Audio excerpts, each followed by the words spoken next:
man, 1, 2, 3. There we go. How many sync claps can I give you before one of them is? Before one of them should probably be good. I'm going to have a whole line of claps, so it's just going to be great for me. Oh, perfect. All right, anyways, now we're here. Now we're ready. What up, y'all? How's it going? Hey. It's going great, man. Welcome back to the Music Currency Podcast, now with 2 cameras you may or may not recognize because they're so similar. And also, after a 2-year freaking hiatus. It's fine. We don't talk about that. It's important about being consistent. But yeah, welcome back. We've got John Fucinaro, Hello. the legend. And we've also got Michael Rogers, the other legend, both with pierced ears. And of course, it's me, Daniel, hosting the show. So, let's get going. How are you guys doing? All right. Doing good, man. It's been a good time, good summer, getting back into the gig swing. We love it. What do you guys do and why are you here? I don't know if you know why you're here, but otherwise, what do you do? For some background on us, Michael and I have been the dynamic duo of guitar and bass for about 10 years. Lord. It's true. And we come as a package deal. That's why you couldn't just book one of us. 100%. Yeah. We've also been arguing for the past, 10 years about who actually gets to play bass. And John keeps on winning out. So, Yeah, only because he keeps buying new basses. This is also true. This is also, I tried to buy a bass, but still, here I am. So Well, freaking dope. So, I met y'all, must have been 5, 6, something like that years ago. At this Has it point. been that long? Almost, I think so. It's Before been- pre-COVID? Yeah, even? it was Wow. pre-COVID, Oh, I yeah. think. Right before. Yeah, because we were doing DC gigs then. Wow. So that was freaking time. that was like on the up and up of the DC. Oh yeah, I know. It's freaking wild. Things have changed drastically. But I met y'all doing those gigs, and Mhm. then you're so dope that I was like, of course you gotta be on this pod. Fun fact: you're also writing the theme Yeah. as we move along. Yeah. Don't worry, this episode's not coming out tomorrow. Okay, It's not like- okay, So when we do hear it, it will have that Michael Rogers original touch. Oh yes, it Yeah, will. yeah. Can't write a full song, but if you want 30 seconds of good music, I'm Mwah. your guy. But yeah, I've talked to you all about this podcast a bit, and really it's just about kind of how you've made music your own and your experience as a musician. So we're just going to talk about like how you came to get to where you are today from like day one of like what made you want to be a musician. Ooh. Like if we're going all the way back, I have been involved in some sort of extracurricular music from an extremely young age. If we're going all the way back to like kinder music, Let's like go. being put in as a little tiny kid and getting that appreciation from the get-go. Since then, music through high school, playing trombone, took that through college. Don't play that as much anymore for a few reasons, not the least of which busting my jaw, breaking some bones and some teeth, but being able to continue despite that on bass and finding my home in music there. That's what's up. Mm-hmm. Yeah. I had pretty much the exact same origin story as John, but I played the tuba instead of trombone. It's always the brass. Yeah. Low brass. Well, brass is where it's at, man. Yeah. Mm-hmm. Same reason I wanted to play bass. Super fun, super duper easy. It's the best. That's what's up. Yeah. So the thing that I've always kind of been pushing at and that I always like hearing is how you've managed to like actually survive, because everyone's always talking about like, well, yes, it's a hustle, but then they're also talking about like you can't really live off of being a musician. You can't like survive, can't like, what are you going to do as a musician? Teach at a school or only perform on stage? Is that what you've also been doing? Because I know you said you did undergrad. I went through my undergrad and have a music education degree, Mhm. and for a long time that was the goal, and it was to get that degree, get a job teaching, and somehow try to manage teaching. Hopefully band, and my thought was middle school through high school, somewhere in that range, and hopefully still be able to play. I always thought it was weird when there were so many of like my classmates who, were in music school and then for some reason kind of saw like performance as like this other thing. Mhm. Like they were education students and they were going to be music educators, but then didn't have like the same passion for performance. And I was like, why would you be an English teacher and not read books? Well, That was always kind of like weird to me.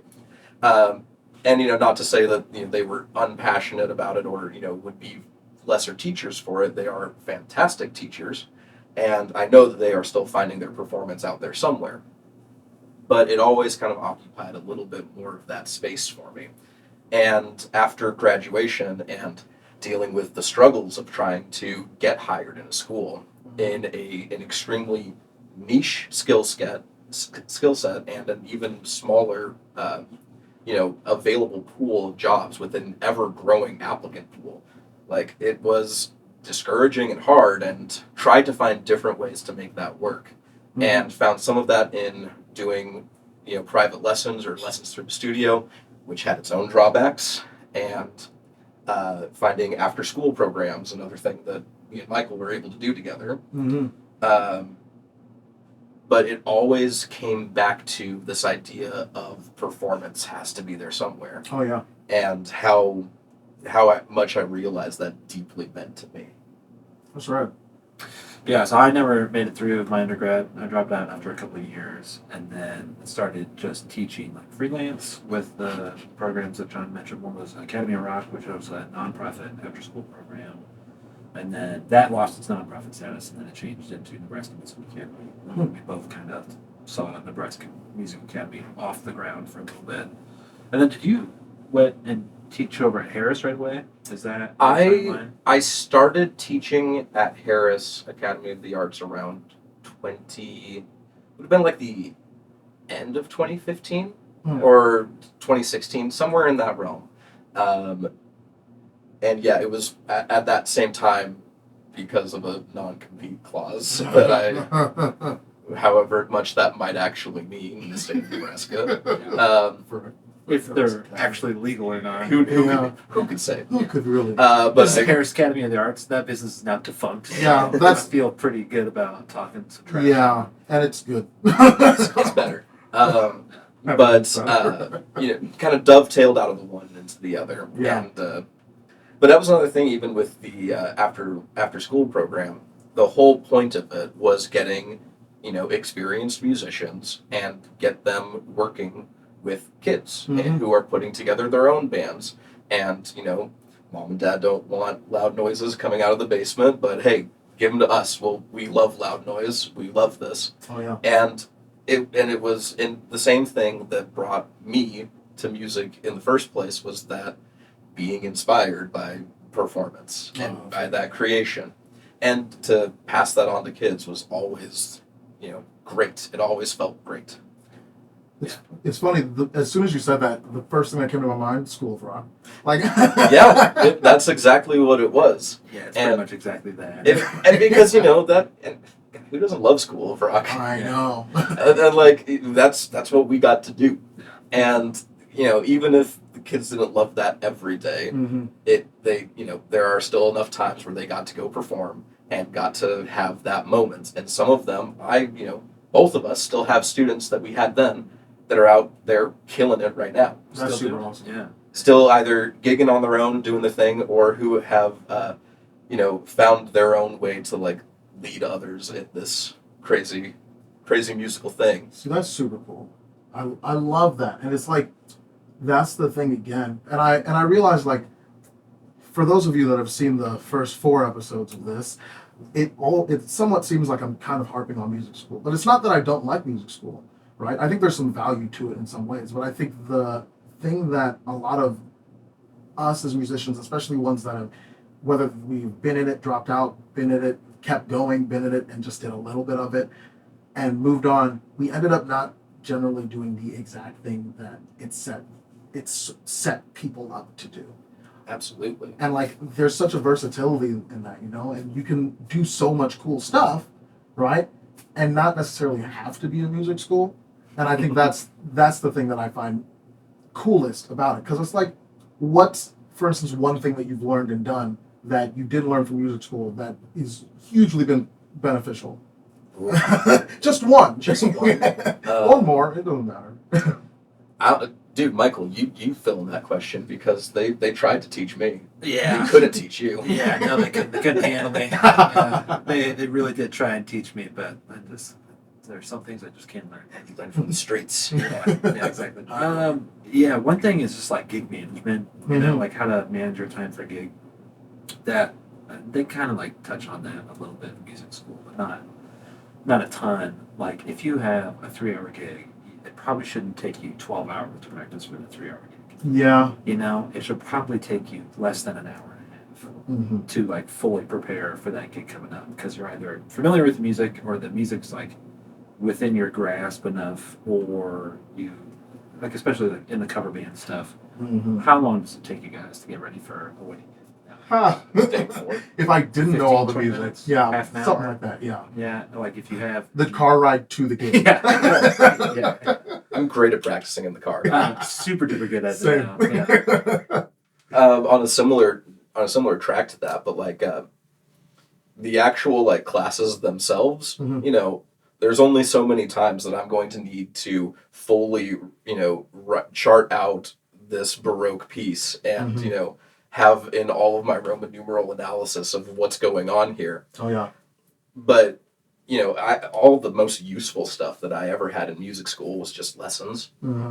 And luckily, there's enough, you know, that can be transferred over from instrument to instrument. Like, I still can play trombone, and luckily, good practice technique on trombone is not too far from good practice technique on any other instrument, as long as you're taking the same mental approach to it. Oh, yeah. So, and again, like an individual lesson talking to a professional musician turned out to be way more useful than sitting in a classroom and learning about the, you know, 18th century in Germany during musical history. Like, here's your 4 parts of a fugue that you need to know. And that's the thing, too, because it's like that stuff is useful in its specific context. Of course. Right?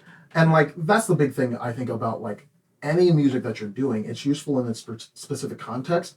But if the context is 2023, 2024, just freaking the 21st century, and you're looking at music from the 18th and 19th century, either you are performing exclusively music from the 18th or 19th century, or you probably need to figure out how to apply that at best to what you're doing in the 21st century at best. Like those are your only real options, you know? Not to stay on the music school subject too long, but it was always such a hard juxtaposition of, you know, having this very rooted in 18th century theory, and then having to go off to your jazz band rehearsal, and then having to go off to your wind ensemble rehearsal. Like this, what I am learning and what I am physically doing are so far removed that, you know, I'm if I'm a good enough student and a good enough study, I can make those synapses connect. But like this is an esoteric reach. Yeah. It's not so much trying to lead you to this; it's kind of forcing you to figure it out or get out. Yeah. So I think that might just be education in general, but I wouldn't be that far off from you with that. But but I think that's the other thing of why it's so useful for like people like us, and especially people like you who have like from the ground out kind of helped start music academies and things as well. Like being able to understand what is probably the most beneficial for these students and what is it that they're going to take with them. I think of when I'm teaching lessons, I might waste time teaching concepts on how to build a chord and what cool stuff you can do with chords instead of just going page by page and by page in a piano book. Because end of the day, if their parents or whoever's like, I want you to just play this song that you're going to need to know the chords probably, and you can cheat through the rest of it. You know, again, teaching at the private music academy, you know, sometimes you got lucky and had those kids that like really wanted to be there, and man, you could really do like the dive and take them on where you need to go. And a lot of the kids that I think we were teaching at, like, weirdly enough, Academy of Rock and Nebraska Music Academy, those were majority of the kids that like really wanted to do it. A few that weren't, and you know, there's always that kind of struggle. But man, my workload over at Harris got really lopsided that way. Yeah. Sometimes there are just, this is just something to do. This is There just are something to kids fill your that are time. there. They're not necessarily practicing. They're not Oh, yeah. necessarily invested, and it takes so much effort to get So a kid much. that's not invested, barely invested even. Yeah. Yeah. It's a hard fact of it, and it's also like the numbers thing. But, it's what, to go back to the original point, like, it's what you got to do Oh yeah, to survive doing this thing. 100%. And, at least for me, if I couldn't find that traditional education route, then I was going to do something with it, because there was so much of that need to share it with others. And I don't know how much you've been able to keep up with it, but ever since like pandemic hit, and I haven't really taught a lesson Oh yeah. in X amount of time. Yeah. It really does kind of just like re-solidify for me like that importance of performance in all of it. Yeah. And it is one of those places that we are lucky where we do get to perform fairly regularly, fairly often. Yeah. And another like fun thing with us is that so much of it is together. Yeah. Yeah, it is nice to have like your stable crew. Mhm. You can like rely on people. 100%. Your network, that's something they don't teach you in music school. It's something that they tried to mention, but without Without real application. Yeah. I think it's like a double problem. Like when you're in school, then you're it's that forced relationship with everybody. Mhm. You like that is your network, Yeah. and that's a super useful network. And how much of that you choose to keep up with afterwards can really affect things. We just got lucky where we were able to find another network that was equally musical and equally successful, that was only tangentially related to it. Yeah. Because I think if we would have been like, there's a real risk of getting stuck in a traditional thing. Yeah. Yeah. Very much. So like, you're gigging. Mhm. Are you exclusively gigging? Like how is that even? What's that even look like? What is really gigging in you guys' cases? Yeah, so I do the wedding band. It's called Downtown Collective. We do weddings, events, divorces, the whole king. DC, we need a a. I want to be on a divorce gig, please. I have a whole anti-wedding playlist. Dude, it's gonna be the rich girl, Barracuda, Jolene. There's so many good ones that we just don't get to play because the message is off. You can't say she's a bitch at her wedding. You scoundrel! What? So that's really nice. Those are like the high-paying gigs. Those are really nice. Those aren't like, it's not every weekend. It's almost every weekend, but it's not like super consistent. Yeah. And then I also run an open mic night at the Storm Cellar on Wednesdays from 9 to midnight. And so that weekly gig is really, really nice. And then it's just kind of like filling in your missing spots throughout the day. Throughout the month, You just look at your gig calendar and you'd be like, oh, I don't have a Friday there. I wonder if I can just like reach out to some people and see if I can get a gig that day or something. I've been pretty fortunate. I've had to like not reach out a lot, which is good. People are like, hey, are you free this day? And then I get to give them the yes or no and all that good stuff. But yeah, so that's how I do it. And then I'll teach like the odd lesson here or there, probably like 4 a month. Okay. You're also doing some extra bookkeeping work in Downtown Collective. Yeah. So I also do the booking side of things. So like talking to clients and everything. And I have a little bit of sales background, so that's easy for me because it's a sales background that like you don't have to convince them. Oh yeah, because they're wanting them. They reach out to us. Yeah. They were like, hey, are you guys available? Yeah. And I'd be like, yes, we are. In one of our previous endeavors together, one of the first band that Michael and I put together and were actively writing for was a band called Risky Click. And we were, writing original music, hard thing to, make any sort of career off of. It was definitely our kind of way of just skyrocketing ourselves into all of this. It was our launch pad for everything, but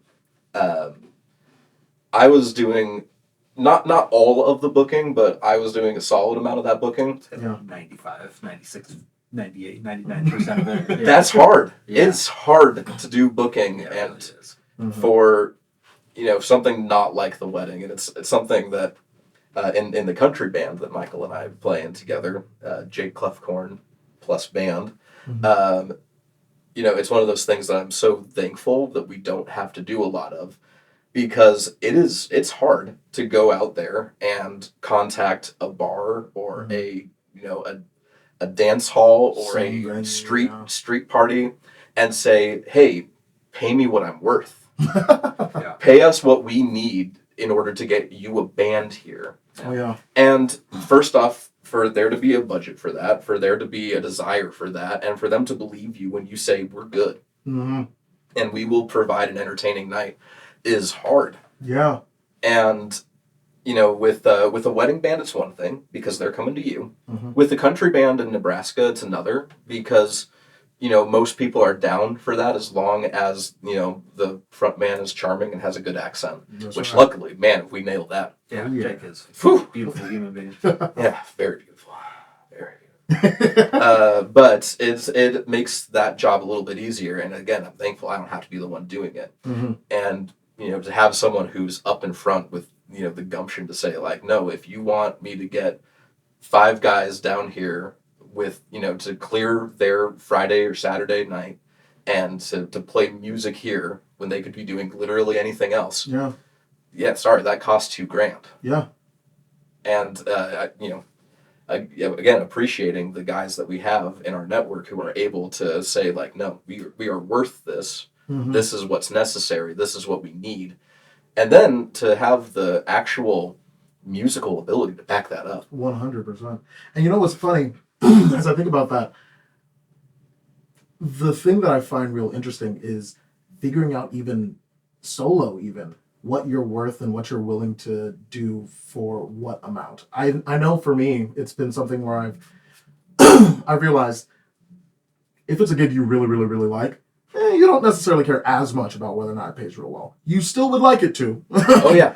And especially the more you're like, the hassle of maybe learning this music to get ready for this, if it's a short turnaround or whatever sometimes, or whatever the case may be. And it's like, I still need to know what it is I'm worth, what it is these things like are supposed to go for, and also being willing to be like, that's what it is. Like, I don't know what to tell you. What is that price for you? What's your threshold? Like, let's say like it's a say it's like a church ceremony thing, like a funeral, and they need a singer. It's funny. I think for me, I go about it a few different ways. For like a church ceremony thing, depending on what it is, because like, I still go to church and I'm like in that scene already just like as an attendee. Mm-hmm. But oftentimes I'm not getting paid to even to lead music at my church. I'm going to other churches. And so for that, it kind of boils down to a couple things. One of which is, do I like just the environment there and the people there and like the music that they're making? Funnily enough, if I go to First Plymouth, it's depending on what it is, it may be 150, 300, something like that. Yeah. Depending on what it is, depending on if I'm soloing, depending on if I'm leading, tons of different things. Is that per service or per just the Sunday? Just the Sunday. Yeah. And so like generally for me, I'm okay with that. And the way that I've broken it down is, 1, am I learning a lot of music? Generally, no. 2, is this music that's actually challenging for me to actually have to go through? Generally, no. But also, the reason it's not is I've trained to be able to learn music quickly, right? I have these skill sets that I've developed. And so if you want the quality of service that I'm providing in the time frame that you're looking at, and you want to trust that I can do it, like trust that I can do it because like I can prove it to you, but like this is what it's going to be. It's somewhere around there. If I'm talking about my hourly general rate for something, I'm saying like somewhere between 50 and 80 an hour. Yeah. Right? Like it's and it's taken a while for me to get to that point, Definitely. and to figure out and decide. I think the thing that's helped me the most, that I think every musician should think about strongly, is itemizing kind of what their skills are and codifying clearly what it is that they put to the table and what they've learned, what they've built up. Like, I have 2 degrees, just about a 3rd degree in music, right? And regardless of whether or not I need my degree for like my actual professional endeavors, which arguably didn't need any of them for it, but I figured out how to make them contribute. And so like I still value what I've learned so far and what I've forced the school to provide me at times, right? Yeah.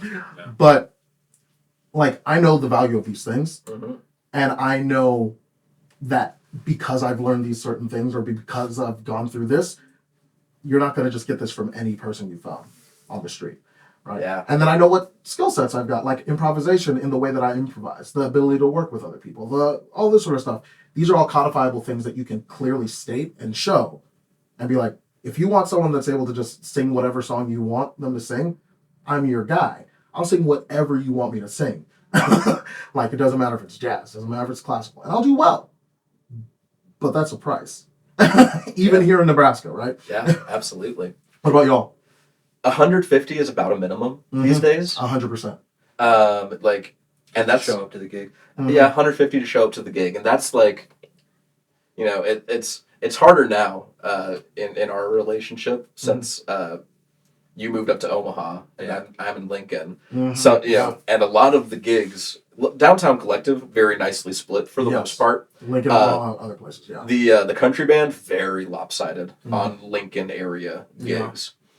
So it's harder for me to say it. I think Jake typically does a good job of trying to shoe a little bit more your way if you're driving a little bit longer. Yeah, he always offers, but I never. Yeah. It's very, but that's good consideration. And again, you know, somebody who knows worth and is constantly trying to give that, which is so necessary. Reinforcing that value is a huge thing. But yeah, 150 is about a minimum, and that's for in-town, easy gig. I'm not learning a crazy amount, and and it's going to be fun. Exactly. That too. Because like, if it's not fun, 150 all of a sudden is like, okay, well, I could have been doing, even if I'm doing nothing, it would be more fun than making 150 for the amount of stress sometimes, which is a huge, like, think of those projects that we've all done that took way longer than they should have. They ended up being way less interesting than we thought they might be. Something that should have been like a half hour, an hour, maybe a couple even. And all of a sudden you're taking more time. You might have to do like another day or something, whether to rehearse or you have to rehearse before for a song. You're like, come on. Right? Or an extra 5 years in a project you probably shouldn't have been in. Right. That's fine.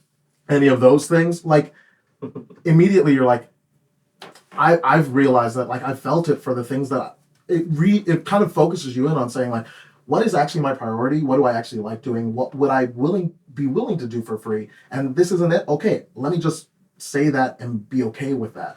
And there's so many things that you can be okay with doing for free. You know, some guys make that distinction between like gigging versus jobbing.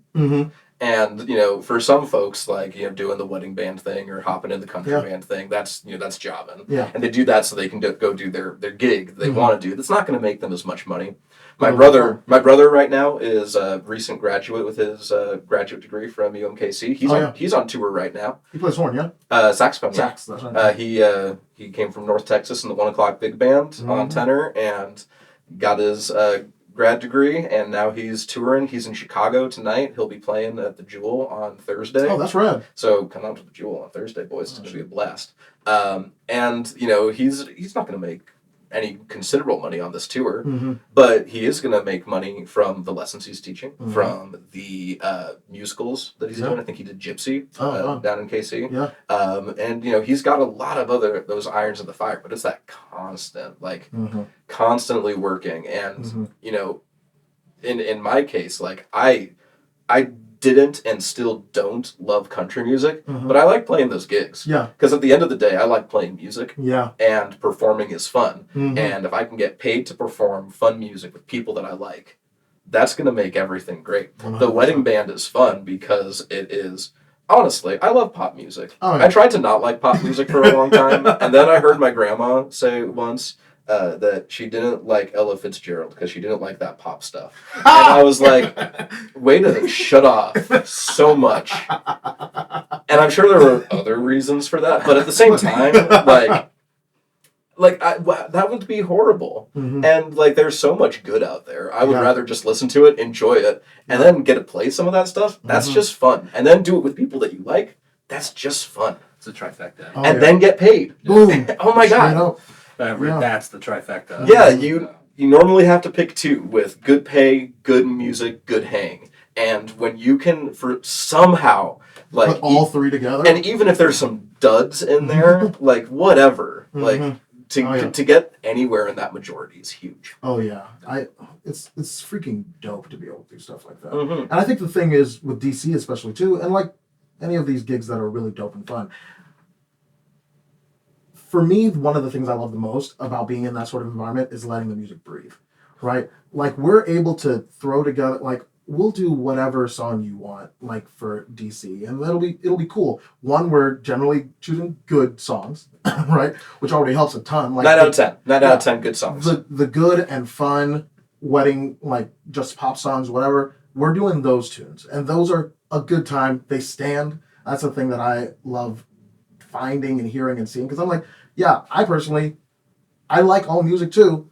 There's some pop music where I'm like, okay, this is just kind of boring for me, which you're gonna find in every style. So being able to do the ones that are dope, and then putting our own kind of DC touch on it, and whatever group touch, it's so fun.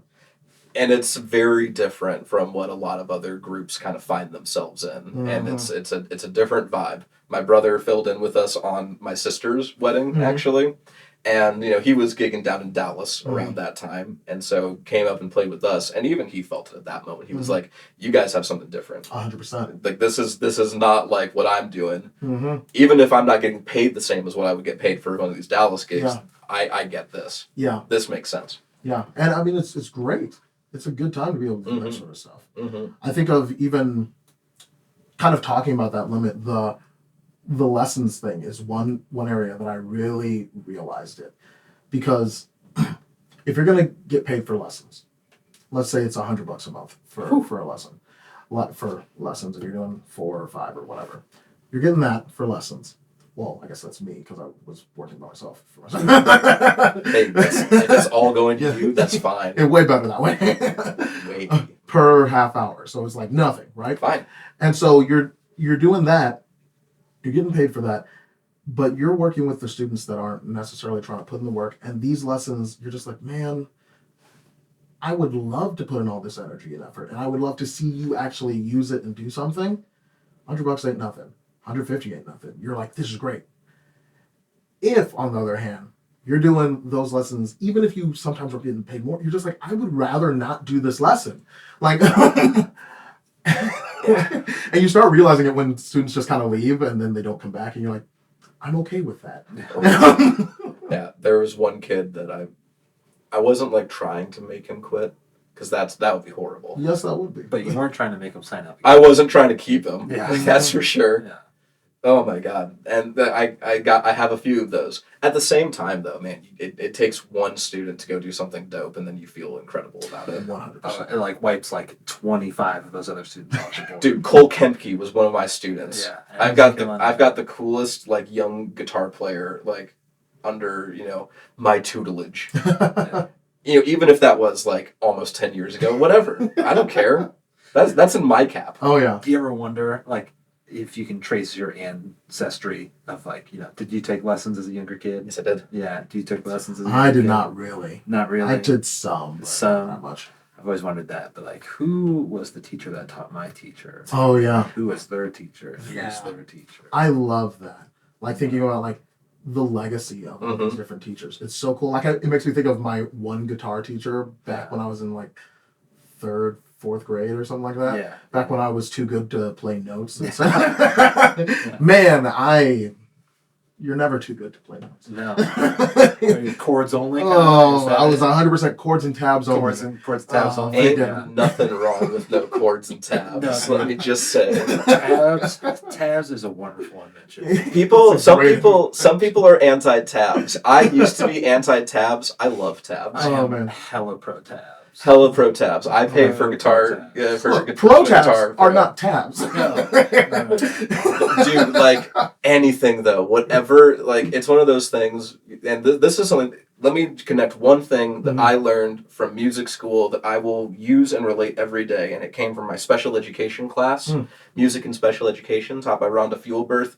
That it is okay to use multiple methods of teaching and multiple learning ways. Yes. I 100% down with it. I used to try to fight it, and then I looked at myself in the mirror and realized, like, dude, where would you be with if you didn't use some tabs? If you didn't start learning by playing Rock Band. Yeah, like where would you be right now if you didn't YouTube somebody playing a song and looking at where their fingers are to see where it happens? Right. Like, it is okay to have multiple methods of learning and whatever is going to get you, hook you, and keep you, then it's fine. And I mean, at the end of the day, the more you're invested, the more you're going to look at other methods to be more efficient at what you're trying to do. Yeah, eventually you hit that peak, you hit flow, and you hit that discovery where it's just like, well, I can do this now. What can't I do? I want to do, so let me try to do. Oh, I need to figure something else out. Now your brain's making connections, and now you're creating. It's the reason why like so many good guitarists, or anyone really, will eventually, the more and more they get into it, even if they didn't start learning it, let's say they're guitarists or pianists and they started only learning chords, all of them always go to learn scales and wacky scale theory at some point and soloing and all this sort of stuff. Oh yeah. They'll always do it because you've hit that, like you said, the flow, and you're trying to really grow and learn what you don't know, even if maybe it was more efficient to learn it one way, but it wasn't for you at that time. So if you didn't take it then, well, now you can take it. I found a real joy in teaching adults for basically that exact way. I ended up with a wide array of adult students from just like over 18, like 20 years old or whatever, all the way up to, I was at one point teaching an 86-year-old man. That's right. And like, dude couldn't get his hand turned all the way over to play guitar. Like his range of motion stopped about here. So, like we're doing whatever we can. And the guy just took lessons to talk. Like he didn't have family that lived nearby. So this was his way to like get out for an hour and talk with a human. And you know what? I was down to help Tom Spilker with it. My man, I love him. My man, Tom, great guy. But like, anything that would pique his interest, like that became what we would stick with. Yeah. And it, like when you work with adults, they'll let you know what is actually like, hey, this is working. Because they, it's hard. It might be harder to teach adults because of some lack of brain elasticity or whatever. Yeah. But like knowing what they like, what they want, and being able to verbalize that really made a huge difference. And even if that really just meant like, I want to be able to talk with somebody who understands this more than me and try to just glean what I can from that, I'm in. 100%. My favorite age was like a 16-year-old. Someone who got past like the initial hurdle of what I'm doing, who has finally realized like, I love this. Yeah. Those were the special ones. Those were always really good. What forever they're lacking in technical ability, they're 100% making up for in just passion. Oh yeah. Yeah. That's what histrionics was entirely just like teenage passion for music. Don't have to be good, just have to be rad. You don't have to be good to be awesome. Like I firmly believe that. And these kids were not spectacular, like as far as like what they were writing, but it didn't matter because the music was awesome and you heard it and you felt it and it was visceral and raw and I loved it. And all of them are doing dope shit now. That's so cool. That's super, super fun. All right, we're talking a lot about teaching. We really are, and that's hilarious. It's so like unavoidable in a way. It really kind of is. Because that's how you make the next generation of musicians. Somebody has to teach you some things.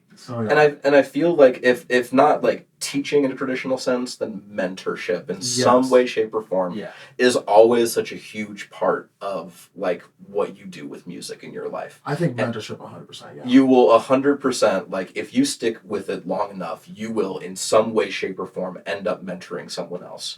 And whether or not that is purely for survival in this to make money, or if it's like just like what we're doing now in a way. Yeah. Just like this conversation is the same as like the conversations I would have in lessons with people, whether I was taking or giving them. Oh yeah, and I mean, and that's, we know it because we've gone through it. You know? But like, it's really like the most important kind of interaction you can have with another musician is that kind of mentorship, collaboration, commiseration. Like, because because you're really working together for that goal. And the thing that I really trauma bonding. Exactly. No joke. You're like, oh my god, this thing sucks. But this game's the worst.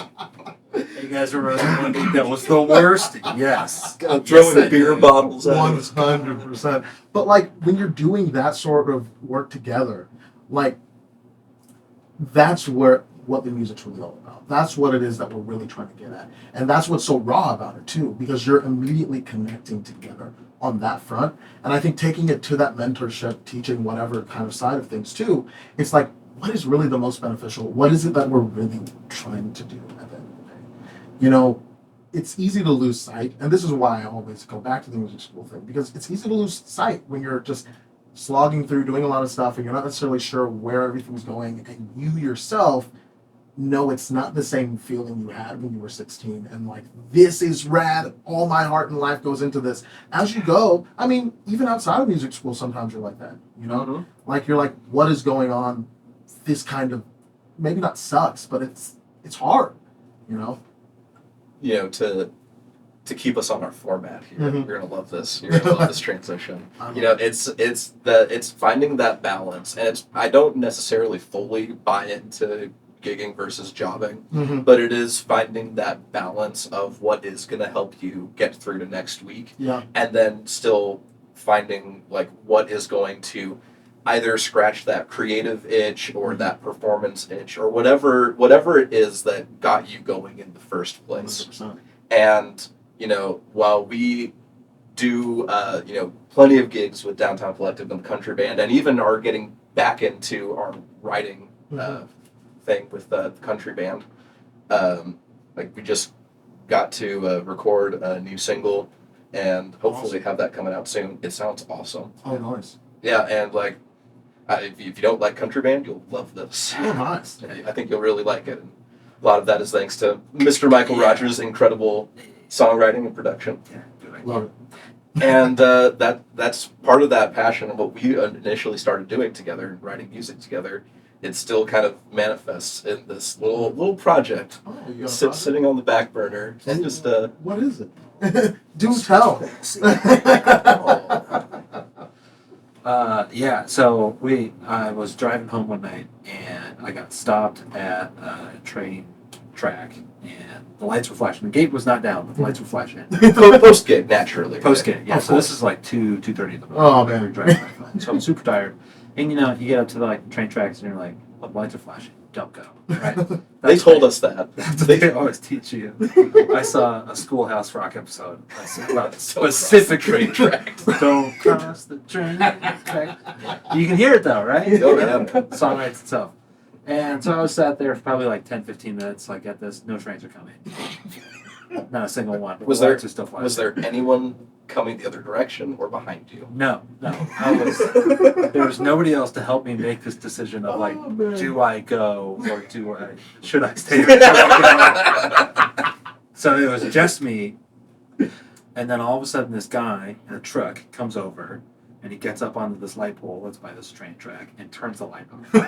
So now the lights are no longer flashing. He gives me a little thumbs up. I gave him a little drive off. I'm telling John this story, and he was like, "What truck was this?" And I was like, "I don't know. It was like the business company truck. You know, it had the logo on there."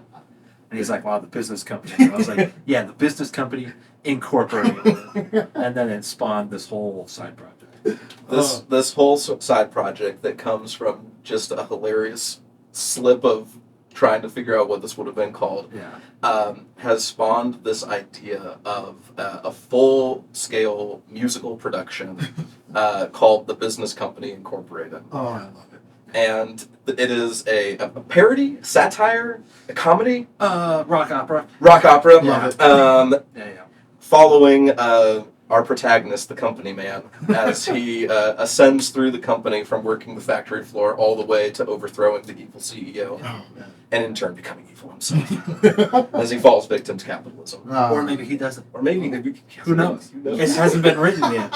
You could write this story. You listen. See, this is one horrifying thing, though, Michael. We are now speaking this into existence on a neutral third party's platform True. with cameras. You said neutral third party? You know I'm in on You're this. in on this.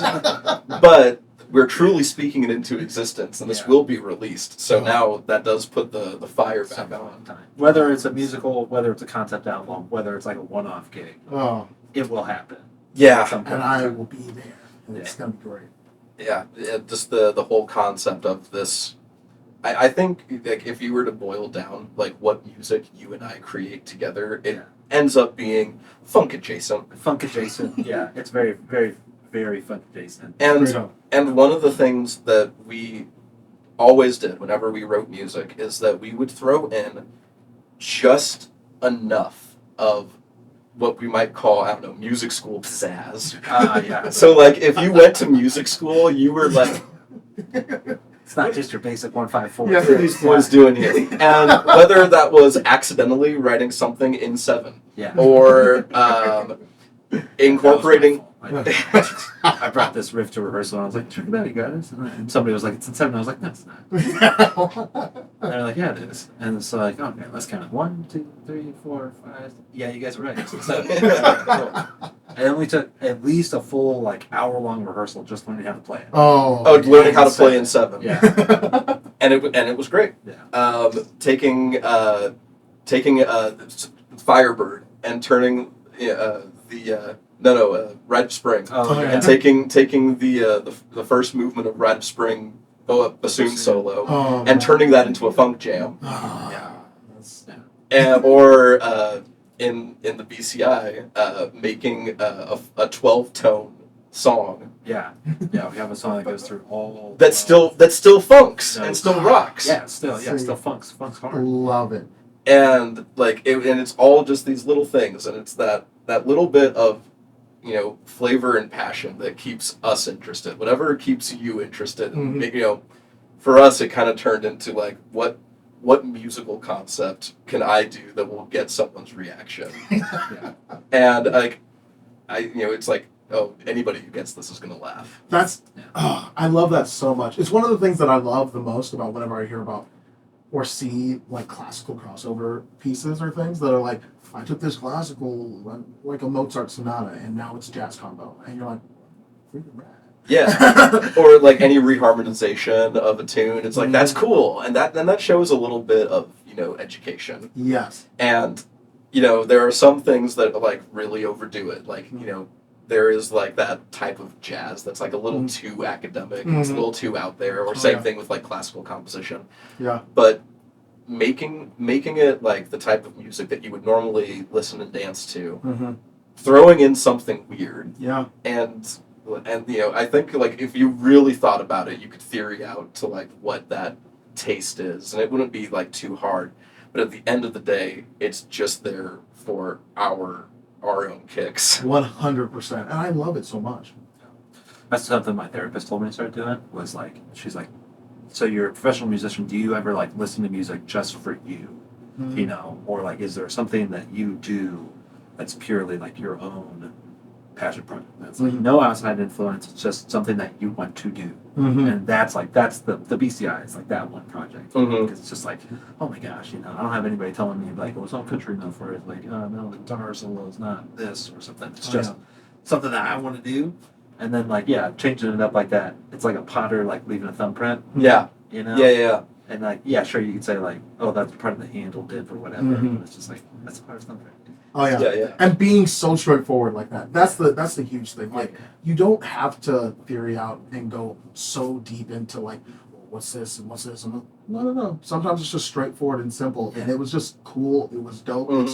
Thought it sounded weird. So Exactly. and like that's not even to say that all of it's like super out there or by any stretch. Like some of it's just like, we're just gonna make a straightforward funk jam on this. We're gonna make just like what's the fastest 1 minute long rock song that we can jam into this, and pulling inspiration from just like whatever is floating your boat those days. Like one of the tunes is built off of the Marvel Cinematic Universe soundtrack formula, and it uses the superhero cadence. And it's it's just like no one would care to know that fact, but you hear it and you're like, that does sound triumphant. You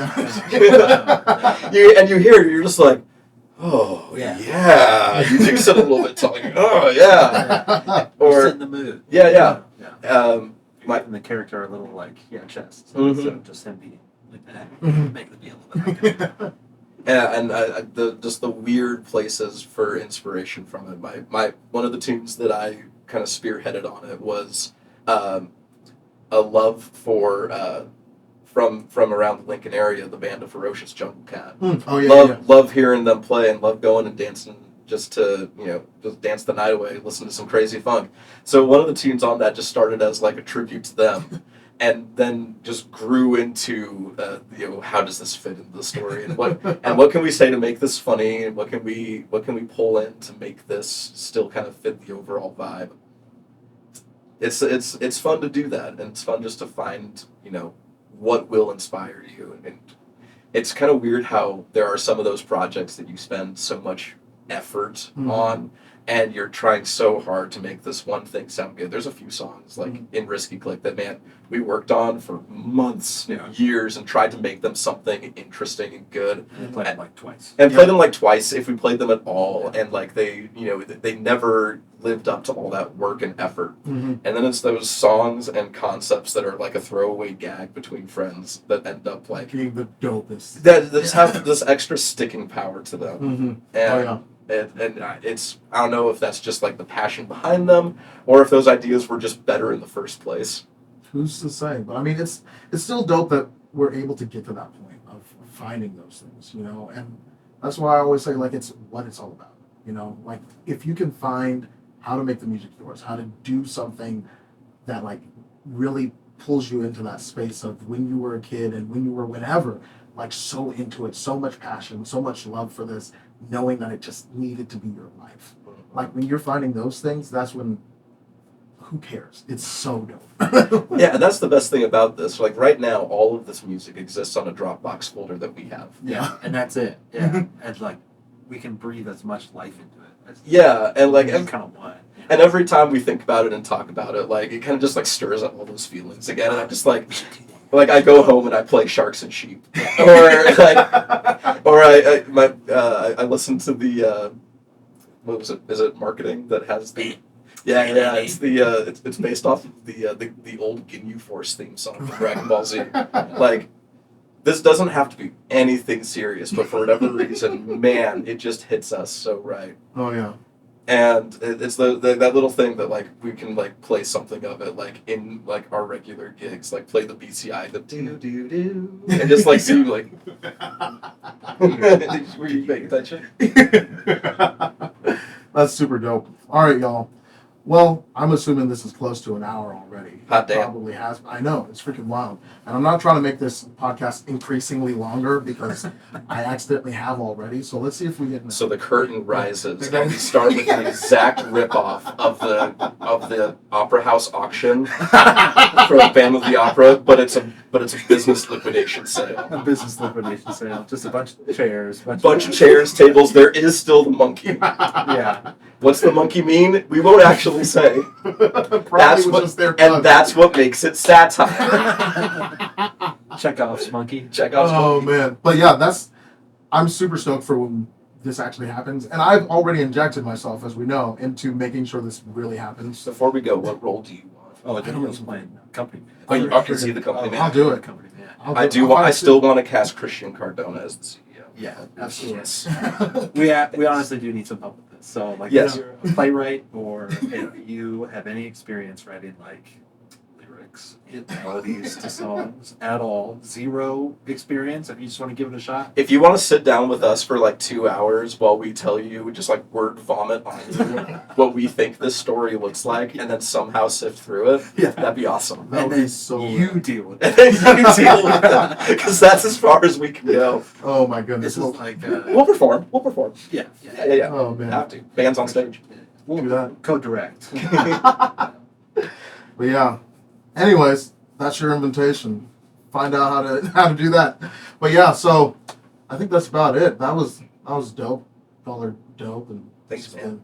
Dope. But yeah, let's catch up again sometime soon. Love it, man. Yeah. Dope on 3. 1, 2, 3. Dope. Oh wait. I know we were dropping the 8. I was the 7.